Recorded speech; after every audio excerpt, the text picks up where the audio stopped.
Pozdravljeni, z vami sem Minka Gantar in danes bomo imeli naključen nasvet iz knjige Ko imajo hormoni žur. Da vidimo, kaj ta trenutek je pomembno za vas, ki gledate tale video. Da vidimo, tukaj se je odprl. Glikemični indeks. No prav, bomo pa glikemični indeks razložili, pa kako deluje sladkor v krvi. To je celo rumeno poglavje, da vam bo bolj enostavno. In zdaj samo trenutek. No takole, tablo sem mogla si potegniti sem, da vam bom lažje razložila. Zato, ker če po zraku rišem, ni toliko enostavno razložiti glikemični indeks, kot pa če vam rišem na tablo. V glavnem, kaj je glikemični indeks? To pomeni, da recimo, če jaz jem nekaj, kar vsebuje ogromno sladkorja, se zgodi, da mi sladkor v krvi podivja.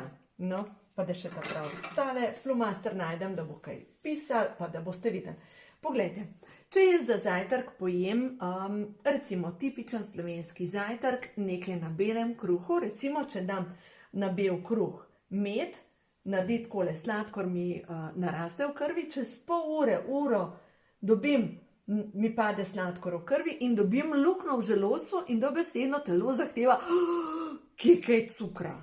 No, in dejstvo je, da če pa jaz jem drugačno hrano, da ostaja sladkor v ravnovesju, se pa hkrati odprejo maščobne celice in zaradi tega lahko pač porabljam uskladiščeno maščobo, se pravi hujšam. Zdaj pa pogledamo, kaj je sploh glikemični indeks, da boste lažje razumeli.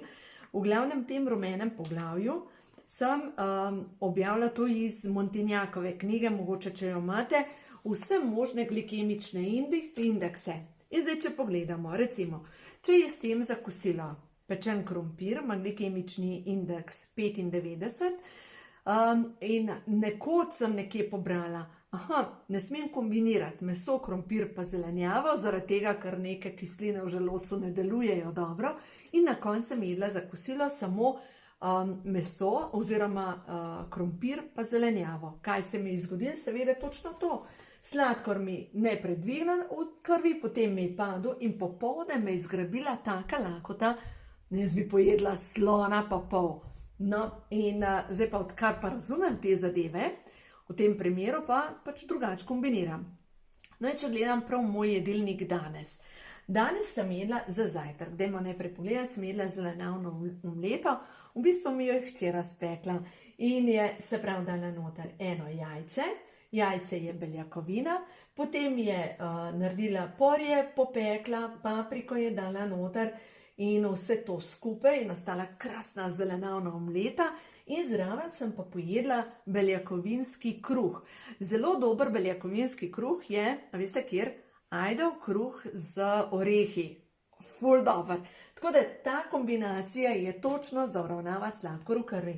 Ker je bil to pozen zajtrk, smo potem že kmalu imeli kosilo in za kosilo bil danes, meni je to dober. Lejte, za kosilo smo pa imeli, kosilo vedno razdelim v Mercedesov znak in dam 1/3 krožnika, dam beljakovin, no si bil pečen piščanec. 1/3 krožnika dam kuhano zelenjavo in ta kuhana zelenjava je bila danes, se pravi stročji fižol, potem pa 1/3 krožnika pa ogljikovih hidrati in danes je bila ajdova kaša, ampak ajdova kaša sama po sebi ni glih užitna. Ampak sem jo najprej naredila, sem popekla por, potem sem noter dala papriko, potem sem dala noter gobe, potem sem noter dala bučke in dala sem malo smetane in potem sem dala noter še ajdovo kašo. In zraven še solata motovilc. To je bilo krasno kosilo, res lahko poješ, kakor hočeš in ti tudi majhen ne pade sladkor v krvi. No, potem pa moja popoldanska malca. Popoldanska malca danes je bilo, sem pa prej naredila, se pravi avokado pa oreščke sem jedla. No, tako, zdaj sem nekaj vmečkam več teh dobrih maščob pa oreščkov, zaradi tega, ker te pomagajo pri tem, da pospešijo razstrupljanje na celični bazi. A pa še ena stvar, naredila sem si, ne morem reči smuti, ampak vseeno je bil smuti iz grenivke. Grenivka pa vsebuje ravno tako kot ananas, vsebuje bromelain in ta snov topi odvečno maščobo. Pa zdaj mogoče rečete, ja pa Minka, kam moraš ti hujšati. Predvsem, glejte, vse to, kar jaz vas učim, delam sama. Ne? Ker ene stvari, kar vas učim, ni tisto, kar rečem, jo to bo pa fino, pa sama ne zmorem. Jaz se na ta način prehranjujem ves čas in se pač dobro počutim v svoji koži. No in v ta smuti, se pravi grenivko, sem dala vodo in dala sem čija semena. Čija semena so pa ravno tako polna vitaminov in mineralov in to je bila popoldanska malca. Zvečer, za večerjo nekaj od beljakovin pa zelenjave. Čistko, če nimate idej, imate tukaj noter v knjigi, ko imajo hormoni žur, cel kup nasvetov, kaj je za večerjo in vam bom zdaj točno povedala primeri, kaj je za večerjo. Samo mečkan, da najdem, to je na strani, sem mečkan, okusna večerja za hujšanje, 139. No, poglejmo. Okusna večerja za hujšanje je pršut, kos sira, pest mandljev, pa olive, kuhano jajce, pa vložene kumarce. Lahko tudi kuhano jajce, pa zraven zmešate, recimo date hren, pa grški jogurt, nastane ful dobra zadeva.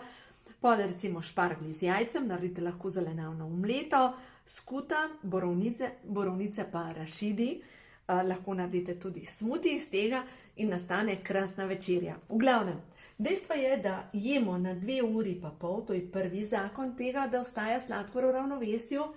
Drugi zakon pa je, da pri vsakem obroku se vprašamo, kje so tukaj beljakovine. No in zdaj, če jaz gledam, kje v tem mojem dnevu, kje so bile beljakovine.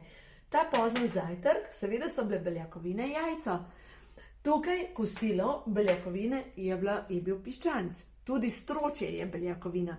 Popoldanska malca, kje so beljakovina, čija semena vsebujejo beljakovine.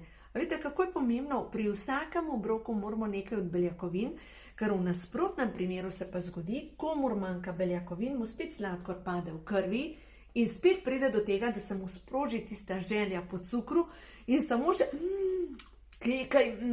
nikdar ne dobiš informacijo, kje korenčka, ampak vedno dobiš informacijo, kje cukra, pač pol pa ješ čokolado.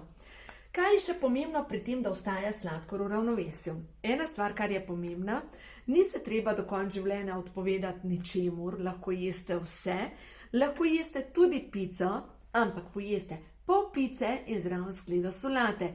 Lahko jeste tudi sladice, lahko jeste torto, ampak če jeste torto, v tem primeru se morate vprašati, kje so pa tukaj beljakovine, jih ni, se pravi, preden pojeste torto, popijete 2 deci jogurta.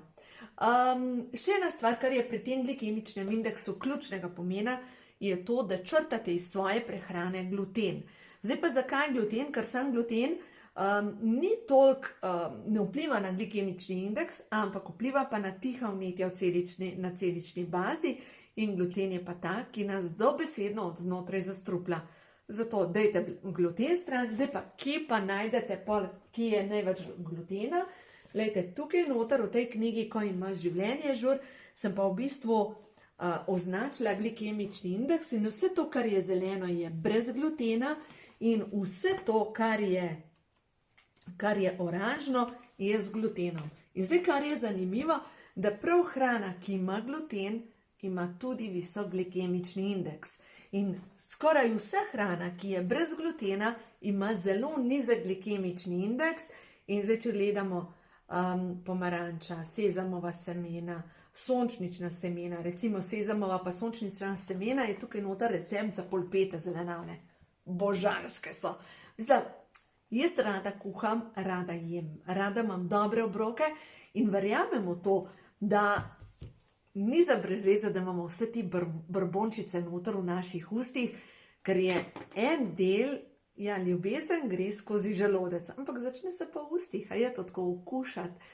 In vse to, kar okusimo, sprošča potem preko brbončic občutke zadovoljstva. Občutki zadovoljstva, sreče stimulirajo hormone in hormoni pa potem vplivajo na to, da ali smo v stresu ali pa nismo v stresu. Tako da poskrbite za zdrave obroke, poskrbite za to, da bo sladkor ostajal v ravnovesju in boste videli, kako se boste dobro počutili, imeli boste poln energije in predvsem stopila se bo odvečna maščoba. Tako da imejte se radi in to je ljubezen do sebe, da začnete najprej skrbeti, kaj pa že damo v usta. Tako da to je Točka 1. Imejte se radi.